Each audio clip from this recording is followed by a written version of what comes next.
महाविकास आघाडीच्या अनेक उमेदवारांनी माघार घेतली. काय नेमकं आपल्याकडे संख्याबळ नाही? नाही, महाविकास आघाडीचे उमेदवार म्हणून आम्ही सगळे उमेदवार उडवलेले आहेत. कुठे घातपातानी, कुठे विश्वासघातानी, तर कुठे थेट स्वरूपामध्ये पैसा फेक तमाशा देख या अनुषंगानं ही निवडणूक अनअपोज करण्याच्या प्रक्रियेमध्ये महायुती लागलेली आहे. महायुतीच्या अंतर्गत असणारी जी धुसफूस आहे हिचा केव्हाही स्फोट होऊ शकतो, म्हणून विरोधात कोणीच ठेवायचं नाही अशा स्वरूपाची एकंदरीत व्यूहरचना ही सत्ताधाऱ्यांनी आणि विशेष करून भारतीय जनता पक्षाने केली असल्याचं आढळून येते. मुळात हे सिलेक्टिव्ह मतदार आहे, ही काही सार्वत्रिक निवडणूक नाही. आणि मुळात या निवडणुकीमध्ये निवडून आलेला माणूस हा प्रचंड मोठ्या प्रमाणात पैसा खर्च करून निवडून आलेला आहे. त्यामुळे स्थानिक स्वराज्य संस्थांच्या निवडणुकीमध्ये लोकशाही मूल्य गुंडाळून ठेवत असताना जो घोडेबाजार झाला, जो तमाशा चालला, जो विड्रॉलचे जे नाटकं झाले, प्रत्येक मतदाराला पैसे देण्याचं जे काम झालं, त्यातून हा मतदार निर्माण झालेला आहे. आणि त्याहीपेक्षा विचित्र नवे तर विकृत पद्धतीने या निवडणुकीला महायुती सामोरी जात आहेत. त्यामुळे या निवडणुकीत वारेमाप पैसा हा खर्च होणार आहे आणि तो पैसा मतदारांना, सदस्यांना देण्याच्या ऐवजी हा विरोधात असणारे उमेदवार तुम्हीच पैसे घ्या आणि खाली बसा अशा प्रकारची अत्यंत विकृत आणि दुसऱ्या बाजूला हास्यास्पद अशा स्वरूपाची व्यूहरचना भारतीय जनता पक्षाने केलेली असल्याचं आढळून येतं.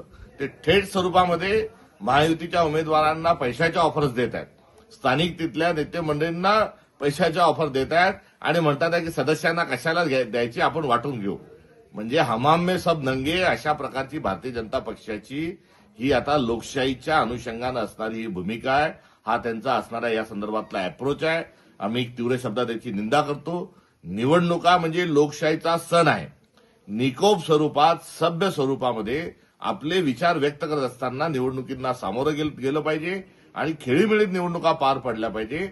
हे भारतातल्या लोकशाहीचं आणि निवडणुकाचं वैशिष्ट्य आहे. मात्र भारतीय जनता पक्ष वैशिष्ट्य गुंडाळून ठेवत असताना सत्तेची हाव आणि पराकोटीची सत्तेची असणारी जी हवस आहे, त्यातून हा मदमस्तपणा हा भारतीय जनता पक्षाला आलेला आहे आणि त्याचे सर्व एकंदरीत पडसाद हे महाराष्ट्राच्या राजकारणात उमटलेले असल्याचे आपल्याला आढळून येत आहेत.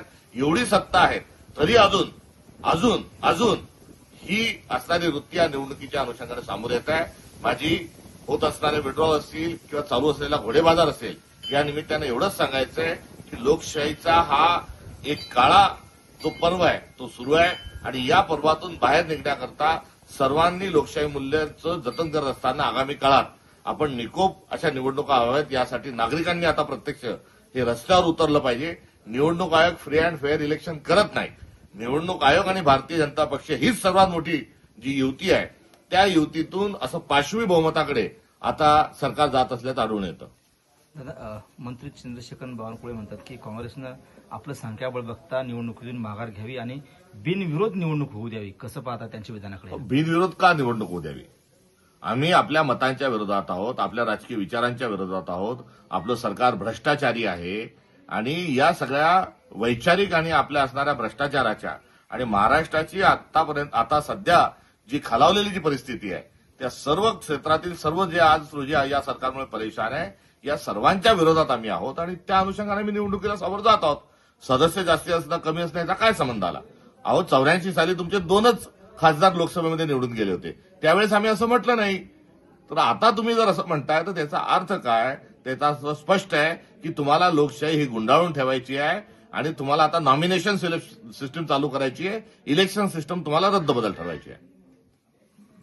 Like, share, and subscribe. Test Tech News.